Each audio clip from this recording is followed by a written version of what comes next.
Caroline Sagesser, bonjour.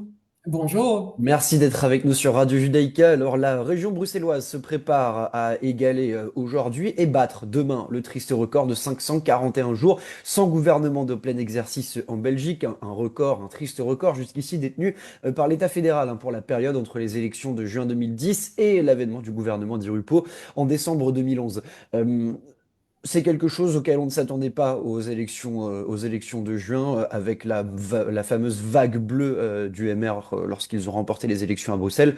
La situation est très grave.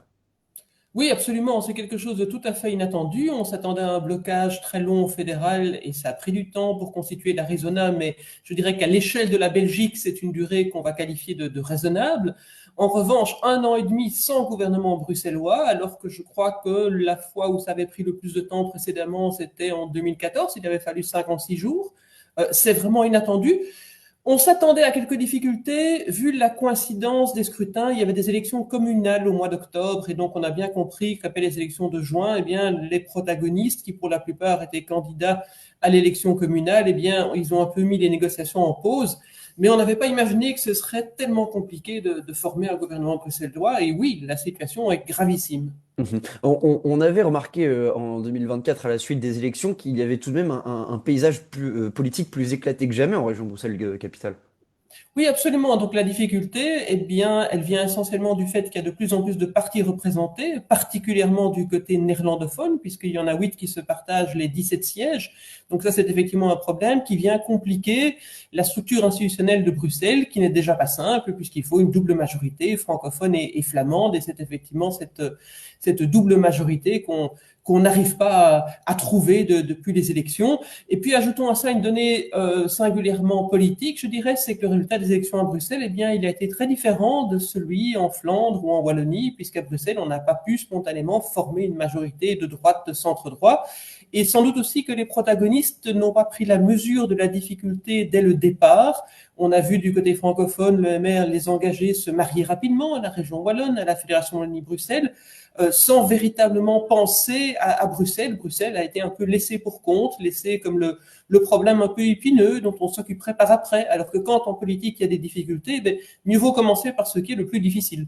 Mhm. On l'a dit donc, 542 jours sans gouvernement, et pourtant on n'a pas l'impression qu'on voit ne serait-ce qu'une petite lumière au bout du tunnel. La semaine passée, Georges-Louis Boucher a lancé un appel qui n'a pas été suivi, notamment par les socialistes.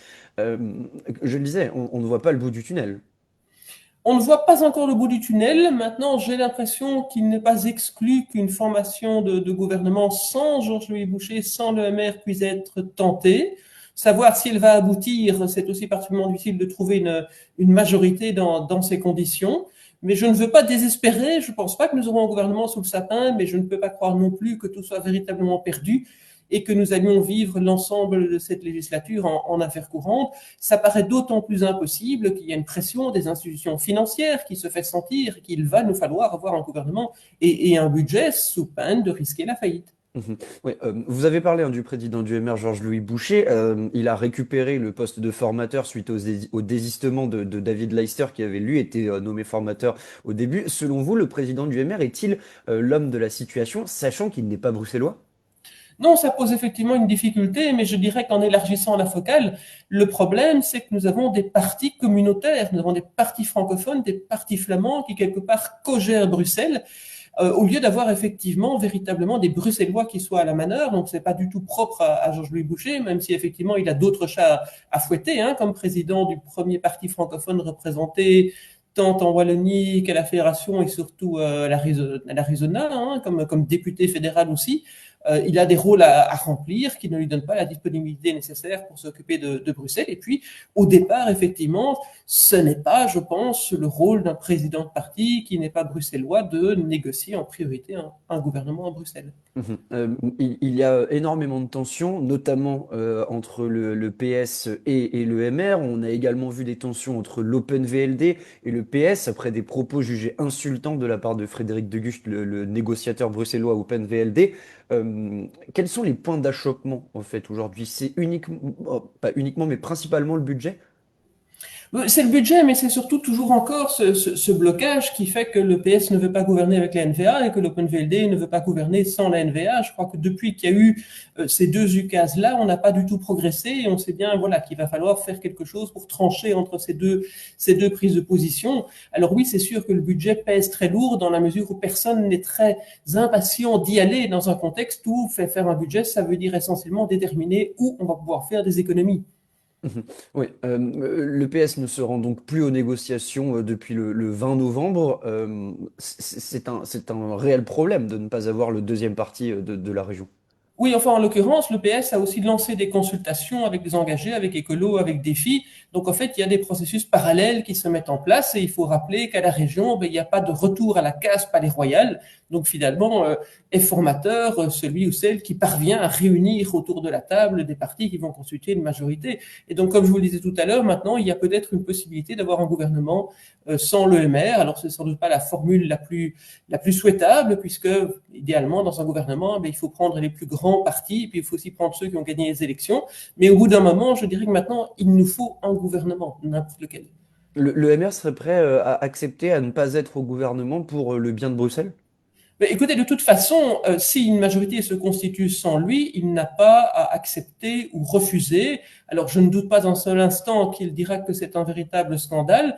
D'un autre côté, il n'est pas impossible qu'il se dise que c'est peut-être plus confortable pour lui de ne pas être associé à un programme, une gestion qu'il désapprouverait, et que ça risque, ça peut peut-être lui offrir la chance de revenir plus fort encore en 2029. Donc, c'est peut-être un calcul qu'il peut faire.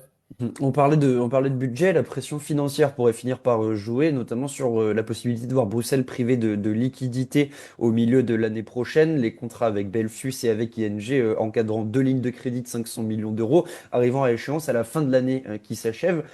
Caroline Segesser, est-ce une possibilité de voir le fédéral entrer dans la course? Oui, ben, il faut rappeler que Belfus est une banque publique, donc effectivement, quelque part à ce stade, c'est plutôt une menace politique qui est brandie pour faire pression sur les négociateurs bruxellois. Mais c'est vrai que, au pire, si effectivement les institutions financières fermaient le robinet des crédits à Bruxelles, ben, Bruxelles devrait se tourner vers le fédéral pour obtenir un financement complémentaire. Et là, sans doute que le fédéral y mettrait des conditions absolument drastiques. Mhm. Caroline Segesser, je rappelle que vous êtes politologue au CRISP. Merci beaucoup d'avoir été avec nous sur Radio Judaïka. Merci à vous.